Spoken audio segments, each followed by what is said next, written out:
안녕하세요, 아금입니다. 요즘 경매 영상들을 보면 한때 다가구 건물에 대해서 정말 많이 나오는 것을 한 번쯤은 보셨을 겁니다.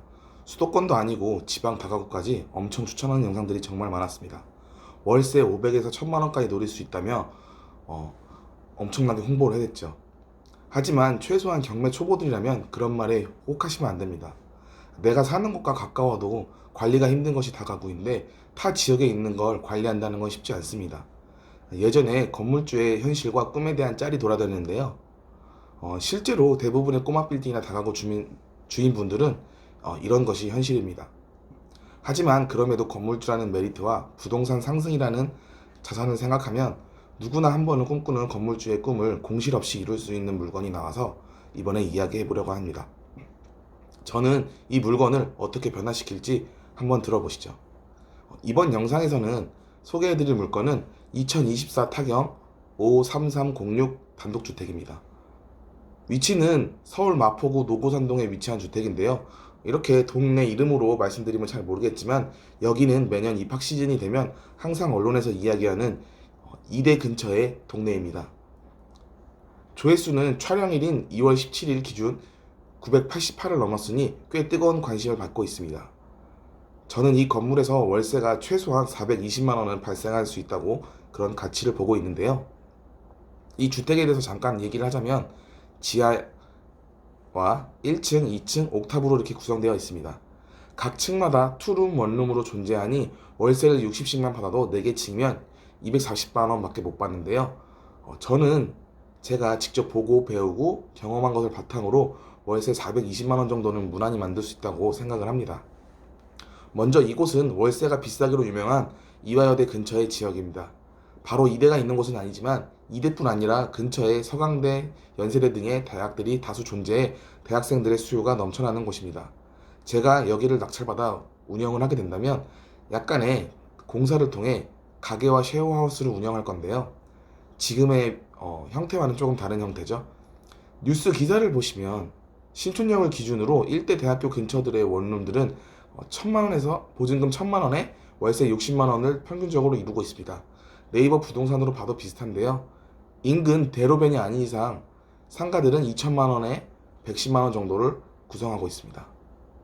건축물 대장을 보면 옥탑방을 제외한 층들은 모두 54.2제곱미터로 대략 16평 정도 나오는데요. 이 정도면 최소한 투룸 크기의 방이라는 걸 알 수 있습니다.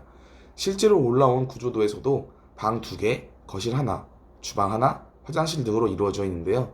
이러면 월세를 더 높게 받을 수 있겠지만 이곳은 학생 위주의 수요인 곳이니 월세를 더 높게 받을 수 있는 요구하는 건 좋은 방법이 아닐 겁니다.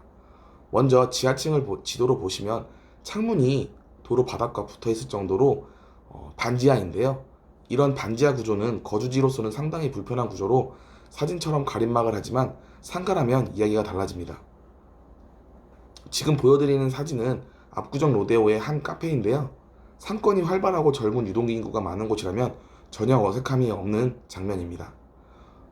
주거지로서는 불안한 형태이지만 상가로 개조 시에는 임차인에게 저렴한 임대료를 줄 수 있는 상가지만 건물주로서는 반지하 주거로 주는 것보다는 월세를 더 높게 받을 수 있어 서로가 이득이 되는 윈윈 전략이라고 할 수 있습니다. 상가가 들어오면 건물의 가치를 높일 수 있으니 더할 나위 없이 좋겠죠. 단 사진처럼 주차장으로 쓸 수는 없을 겁니다. 창문을 통해 카페인 걸 알려야 되는데 자동차가 가려져 있다면 조금 안 되겠죠. 이 물건의 상권은 엄청 좋지 않습니다. 그러나 우리는 단기간에 임차료를 받는 것보단 오래 상승할 수 있는 임차인을 구해야 하므로 저라면 2천만 원에 110만 원보다는 현재 월세보다 조금 낮은 1200에 110이나 1500에 100으로 임차인을 구할 것 같습니다. 보증금 1000만 원도 상관은 없겠죠. 일반적인 매매라면 수익률이 낮아져 걱정을 하겠지만 우리는 애초에 이 건물을 일반 매매보다 저렴하게 낙찰을 해 갈 것이기 때문에 가능한 일입니다. 1층과 2층은 여유가 있다면 내력벽 철거와 함께 방의 구조를 쉐어하우스로 형태로 만들겠지만 그것이 자금상 부족하다면 혹은 건물 구조상 되지 않는다면 현재 구조에서는 큰 방은 2인실로 넣고 작은 방은 1인실로 넣어서 2인실은 인당 40만원, 1인실은 50만원으로 월세를 측정하여 기존 월세보다 더 높은 층당 월세를 받을 수 있을 것으로 예상이 됩니다. 옥탑방은 방이 한 개인 원룸이기 때문에 기존 임차대로 1000에 60 정도로 받을 수 있을 것으로 예상되는데요. 자, 그럼 기존 월세와 제가 생각한 방식의 월세를 한번 비교해 보도록 하겠습니다.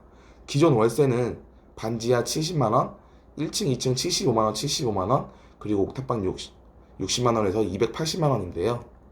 제가 제시한 방식은 반지하 상가로 100만원, 쉐어하우스 1층으로 130만원, 2층으로 130만원, 옥탑방 60만원 해서 이렇게 420만원입니다. 어떤가요? 수익률이 꽤 올라가는 것이 느껴지시나요? 참고로 쉐어하우스에 대해서 잘 모르시는 분들이 있을 텐데요.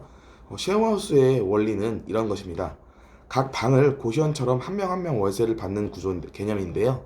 예를 들어 큰 방이라고 하는 안방을 침대를 2개에서 3개를 놓고 2, 3인실로 운영을 합니다. 그리고 작은 방은 침대를 1개를 놓고 1인실을 만들어 1인실로 운영하는 건데요. 1인실은 2인실보다 월세를 조금 더 받게 됩니다. 하지만 쉐어하우스에 하면서 생각해야 될 점은 인근 월세보다는 저렴을 해야 됩니다. 왜냐하면 혼자 사용하는 것이 아니기 때문이죠. 이런 쉐어하우스는 틈새 시장입니다. 일부 여학생들의 부모님들이나 여학생들은 흉흉한 세상에서 약간 혼자 살게 하는 것보단 이런 동성끼리의 쉐어하우스 형태를 선호하기도 하는데요. 저는 2020년도에 대학교 근처에서 쉐어하우스를 해봐서 잘 알고 있습니다. 물론 쉐어하우스를 만들고 계약을 하고 꾸미고 나서 한 달 만에 만실로 채웠지만 코로나로 인해서 학교 통학이 당시에 전면 금지가 되면서 저는 사업을 접어야 했는데요. 그 당시에 쉐어하우스의 장점과 단점 그리고 이점을 제가 보게 되었습니다. 제가 했던 곳은 대학교 한 곳을 상대로 했었는데요. 만약에 이대 근처라면서 대학교가 여러 곳이 있는다면 더 쉽게 만실을 채울 수 있을 거라고 생각합니다. 동성 쉐어하우스인데 반 지하층에 카페가 있다면 오히려 해당 쉐어하우스를 이용하는 학생들이나 그 학생들의 부모님이라면 더 안전한 느낌이 들지 않을까 싶습니다. 어쨌든 밤 10시나 혹은 밤 9시까지는 계속 불이 켜져 있을 거니까요. 제 말을 듣고 2대 신촌 상권 쪽은 다 죽지 않았냐라고 말하실 분도 계실 건데요. 물론 많이 죽었습니다만 가장 큰 문제는 임대료입니다. 얼마 전 SBS 뉴스에서도 이쪽 상권에 대해서 얘기를 한 적이 있었는데요. SBS 뉴스에서는 중개사들을 토대로 인터뷰를 했었을 때 중개사들은 임대료가 비싼 것이 문제이지 임대료가 조금 낮춰진다면 들어올 자영업자들이나 가게들은 얼마든지 많다고 그랬습니다. 하지만 임대인, 그러니까 건물주 입장에서는 월세가 떨어지면 다시 높게 올려받을 수도 없을 뿐더러 월세가 지나치게 많이 떨어지면 기존에 진행되었던 대출이 예상했던 대출을 기반으로 나오는 대출인데 월세가 떨어지면 그만큼 대출이 차감될 수 있는 위험이 있기 때문에 건물주 혹은 상가 주인은 쉽사리 내리지 못하는 것입니다. 이런 문제로 오랜 공실이 지속되었는데요. 현재 임대 시장은 상생이 굉장히 중요합니다. 특히 상업용은 당장 원하는 월세를 받겠다고 긴 공실과 짧은 임차 기간에만 받기보다는 시세보다 싸게 낙찰받을 수 있는 경매의 특성을 잘 파악하여 주위 시세보다 매력 있게 만들어 매력 있는 가게를 들어올 수 있게 해서 제 건물의 가치를 올려줄 수 있는 장사를 오래 할 수 있는 임차인을 구하는 것이 가장 중요하다고 생각합니다. 임대차법은 상가는 10년이기 때문에 조금 문제가 될 수 있다고 생각을 하시겠지만 생각보다 요즘은 월세를 감당을 못해서 스스로 먼저 나가는 분들이 많기 때문에 제가 봤을 때 현재 시세보다 약간만 저렴하게 한다면 오히려 더 괜찮지 않을까라는 생각을 하고 있습니다. 앞으로도 갑자기 상권이 확 살아난다는 보장이 없으니까요. 이 위치는 삼거리에서 가운데 위치에서 삼거리 방면에서 모든 방향에서 다 보이는 위치인데요. 단지 아쉬운 점은 상권이 엄청 좋은 면은 아닙니다. 왜냐하면 지도상 밑으로 보시면 서강대 북쪽의 위치에는 노고산이 막혀 있고 유동 인구의 흐름이 제한되어 있지만 상생하고자 하는 임대료의 수준을 조금 낮춘다면 카페로서 장사가 안 될 곳은 아닙니다. 왜냐하면 보통 빌라촌 지역이면 한 세대당 한 가족이 살지만 이런 곳은 학생들이 살고 있고 좀 더 소비에 더 적극적으로 쓰는 나이층이기 때문에 아예 장사가 안 될 정도라고 생각하지는 않습니다. 어느 정도 매장의 위치가 매장이 자리를 잡으면 지나간 행인들은 궁금증을 유발하기에는 충분한 위치라고 생각됩니다. 그리고 반지하에 있는 밑으로 내려볼 수 있는 카페라고 하면 홍대에서는 아직 홍대 쪽은 있지만 이쪽에는 없으므로 약간 하나의 특성이 될 수 있어서 유동 인구에게 호기심을 자극할 수 있는 위치라고 생각합니다. 현재 이 물건은 감정가가 26억 4천만 원에서 시작을 했는데요. 현재 반값인 13억 5,190만 원까지 유찰되었습니다. 만약 26억인 상태에서 월세를 기존 방식으로 받았다면 수익률은 1.27% 정도 수준입니다. 사실상 부동산의 상승만 기대하는 수준의 수익률인데요. 하지만 제가 만약 14억의 낙찰을 받는다면 제가 말했던 그 가게와 쉐어하우스를 통해 얻는 수익률은 약 3.6%입니다. 핵심 상권의 근처 지역에서 이런 수익률을 갖는다는 것은 정말 대단한 건데요. 제가 말한 월세는 좀 더 보수적으로 잡았지만 차후에 자리가 잡히고 인기가 많다면 월세를 조금씩 상승을 시킴으로써 수익률을 더 올릴 수 있는 방안이 될 수 있을 것 같습니다.